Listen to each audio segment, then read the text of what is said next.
This is the Rays POSTCAST, your instant game reaction for the Tampa Bay Rays, part of the Locked On Podcast Network. Your team every day. Hello and welcome to the Tampa Bay Rays POSTCAST, which has been probably the happiest place on earth as the Rays pick up another win. That's now 11 wins in the last 14 games for your beloved Tampa Bay Rays. This is the Rays POSTCAST, your instant reaction for every single Rays game. My name is Jonathan Shields. Make sure you guys go follow me on Twitter at Johnny10Shields. And this one, we're going to get to how I think this 1 through 5 in the Rays lineup is legit and how I think they're even severely underrated at this point. We're going to talk about how Shane Baz was solid and he was almost great. He just could not get that last out in the 5th inning. Brandon Lowe having a big day. The bullpen, fantastic once again. And we are going to look ahead to what the Rays need to do tomorrow. But first, let's talk about that 3rd inning. This is what you'll be talking about. Obviously, Brandon Lowe gets to start with just a mammoth home run in the 1st inning. That was off the bat. I haven't seen him track a ball down like that in a while. I feel like a lot of his home runs are up in the zone. He went down, got that pitch, got the barrel to it, and it was destroyed. And then we go to the 3rd. Josh Lowe slaps a double the other way. Brandon Lowe mashes another one, and that's why he is our player of the game. This is the Locked On Player of the Game.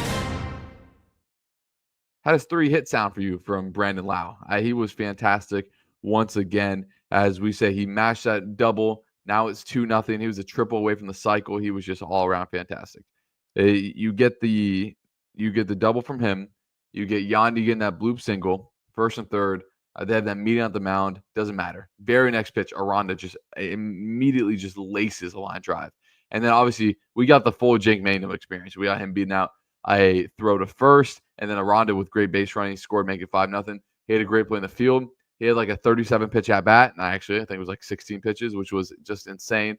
I mean, just the full Jake Mangum experience. So, yeah, it was comfortable for the Rays for a little bit, and then it started to get uncomfortable. And for Shane Baz, as we transition talking about him, it's so weird. I've never seen a pitcher for him. It happens with a lot of pitchers, but for him, when it rains, it pours. And I say that when they get 1 hit, it spirals to 4 hits. When they get 1 run, it spirals to 2 runs. And it seems to always be like that for Shane Baz. But I thought he was really good today. I thought his changeup was really good. I know Heim hit that home run on the changeup, but that was kind of a fluky home run. I thought it was one of his better pitches. And I thought his fastball was really good. And with Shane Baz in that 5th inning is where we're going to get to our turning point. Time to reveal where the game was won or lost. It's the turning point. I thought when Shane Baz struck out Young in the 5th inning, that was such a turning point because it could have spiraled even more. He couldn't get that last down. It started with Jake Burger just barely beat out the double play, right? Then you get the Heim home run. Then you get another single from Langford. And all of a sudden, it starts to spiral a little bit. But that strikeout was so huge because he didn't let it spiral even further. And that's where I think why Shane Baz was really, really good today. So, he ended up going 5 innings, 5 hits, 3 earned, only 1 walk. That walk number has been really, really good for him lately. And 5 strikeouts for Shane. And again, from the eye test, this felt like one of his better outings recently as he just continues to be solid. And same with his entire starting rotation, right? They just continue to keep on chugging ahead. But let's get back a little bit, talk about 1 through 5 in this Rays lineup. So they all got a hit except for Junior, but Junior's first inning hit was like 104 off the bat. It would have been a home run in a handful of parks. But obviously we know what Junior's capable of. This 5 is going to be the first 5 for the rest of the season, even when Ha-Seong Kim comes back, so on and so forth. They are producing at such a high level right now. And if it's not Josh Lowe, it's Yandy. If it's not Yandy, it's Caminero. If it's not Kami, it's Jonathan Aranda. If it's not Aranda, it's Brandon Lowe. And sometimes, like today, it's all of them all at once. And that's when those dominoes just kind of fall into place. And it really makes this lineup just so much more formidable and so much deeper, right? When you have a guy like Cameron Meisner, who's, he's a good player, batting 9th, it just lengthens out your lineup so much more. So I definitely wanted to highlight that today. That was one of the biggest takeaways I had from the game. So if you guys are in the live, make sure you like the video. Make sure you leave a comment. we'll be getting to them as we always do at the end of the video. So for the Rays, they've now won 11 of 14 games. They have now won, let's count them together. They won the Houston series at home. They swept the Blue Jays, won that series, won the Twins series. You split in Houston, but again, that was really like, you didn't lose that series, if that makes sense. And then you come back and you immediately win another series. So that means the Rays have been successful in 1, 2, 3, 4, 5 straight series after losing back-to-back games, which is also the last time they lost back-to-back games. The last game of the Miami series to the first game of the Astros series. So the Rays are the hottest team in baseball. It's official. That's what I tweeted. It's official that the Rays are the hottest team in baseball. And they are playing the most complete brand of baseball that I've seen them play in a very long time, which is just incredibly encouraging if you're a Rays fan, because the starting the starting rotation is there. Now the lineup is really starting to take place, and it's only going to get better, right? And then you look at this bullpen that we're going to talk about in a second. They've been great. And you still have guys like Orzi who didn't pitch today. You got another guys like Kevin Kelly who didn't pitch today. The depth in that bullpen, we talked about the lineup depth. The depth in that bullpen is really starting to show through too. And it's just super, super exciting. But we can go ahead and talk about that bullpen, as today the bullpen had to cover 4 innings after Shane got into a little bit of trouble today. So it started with Manny Rodriguez, and it was the first time he's pitched. Yeah, it feels like forever. That was the first time he pitched since the Twins series, guys, since the 27th. That is a long time ago. Then Mason Montgomery, I wrote down, I thought Mason Montgomery had one of his best outings today. I mean, he pure filth. 3 strikeouts, only 1 hit, and the 1 hit, you kind of live with it with the way he was pumping today. I mean, filth. And then that was another big point of the game. When Uceta gave up the leadoff walk, and then he was able to work around it. And I don't know if I'm the one that noticed this, but his confidence on the mound just seemed, just bounds more noticeable than in recent starts. And I thought, that was one thing that was super notable to me from him. When he shook off the catcher and then threw 94 up in the zone to get that big strikeout. That was another huge, huge moment in the 8th inning. And then obviously Pete comes down, and I'm just so comfortable with Pete Fairbanks right now. Even when Brandon Law made the error, just super comfortable with Pete Fairbanks. His stuff is really good right now. And, he's pitched in back-to-back days, but, he had that long time off, and he looked super duper sharp today. So, I mean, that bullpen just continues to be legit. And now I'm going to look tomorrow after the series, and I'll have an update, you guys, where the Rays rank in the pitching categories, because they are really starting to climb the ranks during this winning streak. Another game where the Rays have a lot of teams with 4 or less runs in a game, and one of the runs was unearned. And like I said, the Rays just keep on chugging along, and I will get on this train for a long time. The Rays deserve multiple All-Stars. I think the Rays should have 3, maybe even 4 All-Stars. And hopefully, if they keep winning like they are, they will get that. Rays, I believe, tie their season high 3 games over 500. If we look at the standings, I know it's silly to look at the standings. Obviously, the Yankees lost today. The Rays are 5.5 back of them.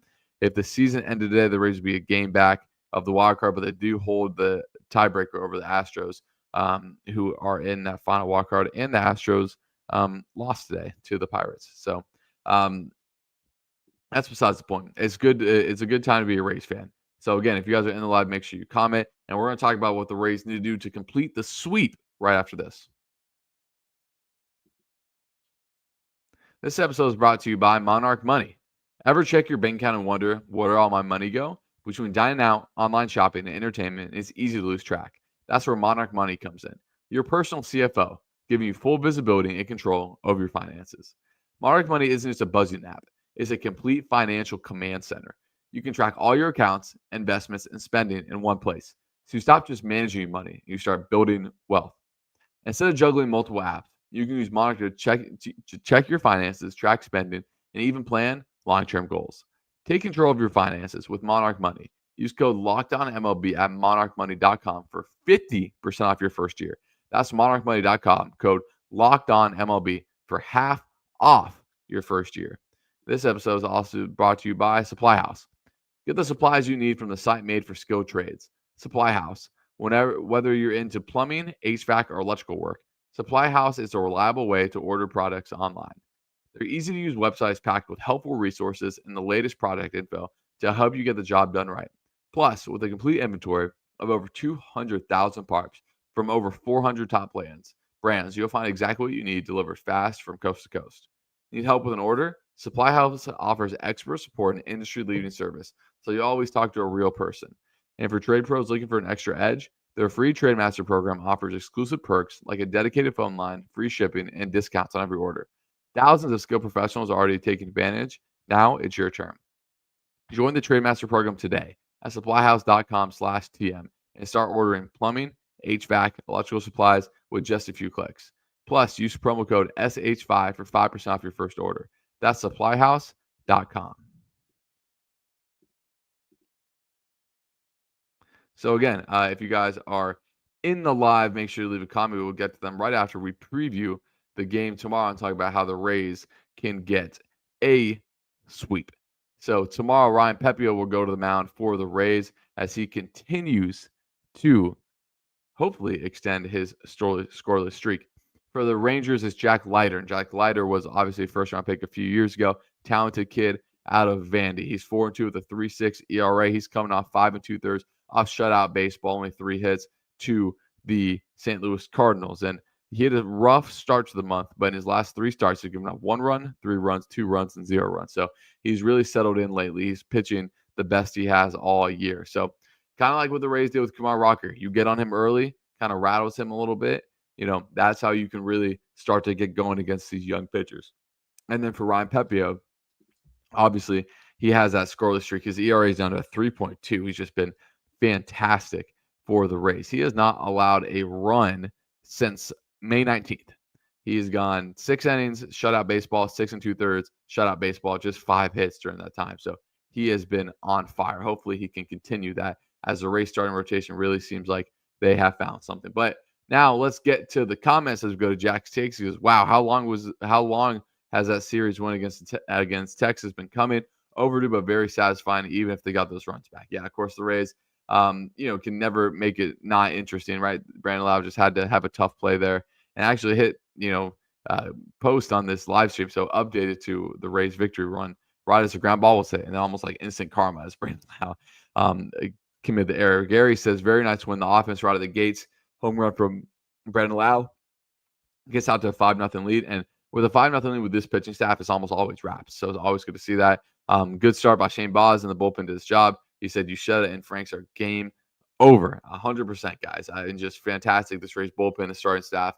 Just the Rays are building together complete wins, which is something they weren't doing earlier in the year. Earlier years, pitching kind of carrying them 3-1, 2-1, 1-0 sometimes. And now these are complete wins. As we go to Cameron Van Pelt, he goes, feel confident with Pep on the mound tomorrow. I think everyone does at this point. I mean, he has been fantastic. As Argina says, I miss Mike Zunino, who is my favorite. I loved Mike Zunino when he was on the Rays. As Gary talks about, just to verify, Friday's game with the Marlins is indeed a 1 o'clock start. That is correct. I will be at that game for the first 5 innings. If anyone for the Rays is watching this, or if you guys know anyone for the Rays, I would love to do a postcast live from the stadium. My family is Cuban. That's the reason why we're going to that game. So I'm going to be there for just the first half. Then I'm going to come back to be able to do the postcast. So if you guys are going to go to that game on Friday, let me know. That would be cool. As Mike H says, this is something I meant to mention. Mangum 16 pitch at bat, longest in the MLB this year. Yeah, I mean, it is like I said, it's a Jake Mangum experience, what he's done. As we say, someone loving the new bobbleheads. Thank you. Shout out my sister. Again, as I love Legos. The 9th inning got me scared, but glad we overcame it for sure. I mean, just can never, like I said, the Rays can never get non kind of blowout win as they've blown out teams. They blow out Houston twice, I know, but I'm just being dramatic. As Calista Shields shouts out at the Braves game watching the Rays postcast. That is dedication. As we go to Gary, says, Jonathan, I know the Rays have not played them yet. What's your assessment on the Detroit Tigers? Are they a top-tier team in your estimation? Anytime you can throw Tyreek Skubal in a 3, 5, or 7-game series, and a 5 and 7-game series you can throw twice, that's basically 2 wins. So in that aspect, yes, I do think they might be a bat away, maybe 2, from being, legit, clear-cut contenders. But, man, anytime you start with Tyreek Skubal starting game 1 in a 3, 5, or 7-game series, I absolutely love their odds. I also love the way that they did their rebuild. It's like Cameron Van Pelt talks about. Looks like Boz laid off the sliders. It's like he laid off the sliders and kind of doubled down the changeup, which I thought was really, really good today. So I love Legos. It's intriguing news for the Rays, even if they slump even more. If talking about the Yankees, if they slump even more, chances to top the AL East. Yeah, I mean, look, the Yankees lost today. The Yankees are a really good team. The Rays are 5.5 back. The Rays still have what 120 some odd, 15 some odd games left. There is such a long way to go. As Gary goes, and this is something that needs to be talked about. The Rays have 3 valuable All-Star candidates with Aranda, Jr. and Rasmussen. I think Brandon Lau could be an All-Star too. Fairbanks could also be. I think the Rays could have. They have multiple guys that can be an All-Star to me. As we continue to go down, as I Love Legos talks about, I'm also glad to hear the news about Shane McClanahan returning after the All-Star break. Yeah, I mean that's going to be the Rays big trade deadline edition, right? And I guess we get balloons for the Rays win. Is when he comes back, and people forget how good Shane McClanahan is. And he's going to come back, and just this rotation is going to be deserving. This guy says, I can't believe people are saying Goldie deserves it over Aranda. Aranda should be starting at first base. I agree, but it's going to be tough, especially with New York, a big market team, and Paul Goldschmidt, a player that's been around for a really long time, and he's kind of having that career revival. So I don't think there's a better first baseman in baseball than in the American League. Freddie Freeman's the best first baseman in baseball, but in the American League, than Jonathan Aranda, what he's doing right now. I mean, his average, guys, is up to I think it was 325 last time I looked. What's he at now? 326. Excuse me. I was not giving him enough credit. So just ridiculousness. So if you guys have any more comments, make sure to put them in the live. As we will start to wrap up here. Another night game tomorrow, another 7:35, excuse me. I wonder, do you guys like the 7:35 games? I kind of do. I mean, it really does a good job kind of saving the Rays from the weather. And then the Rays are all afternoon starts in Miami, and then they go to Boston and the Mets. I mean, that's a tough road trip coming up. The Mets are one of the best teams in baseball. So don't want to look ahead too far yet. Got to take good care of business tomorrow, and then go ahead and at least take 2 out of 3 from the Marlins. You go 4-2 on this homestand, or 5-1 on this homestand. Legit stuff. The Rays have really put themselves in a really good position to at least go 4-2. So no more comments coming in, so we'll end it here. I appreciate all you guys for joining. It's been quite the ride so far for not even the Rays postcast, but the Rays in general. Winners of 11 on the last 14. Let's hope that they can keep rolling against the Rays faced the Rangers' best starter. They did really well against them. So now they get to face another good starter that the Rangers have. The Rangers have a really good pitching staff. So we'll see if they can continue this momentum and then have a really strong series against the Marlins. So I appreciate everyone watching the end. If you guys watched all the way, and leave a like, comment, subscribe. If you guys watch the replay, leave a like and comment, and then come join the live.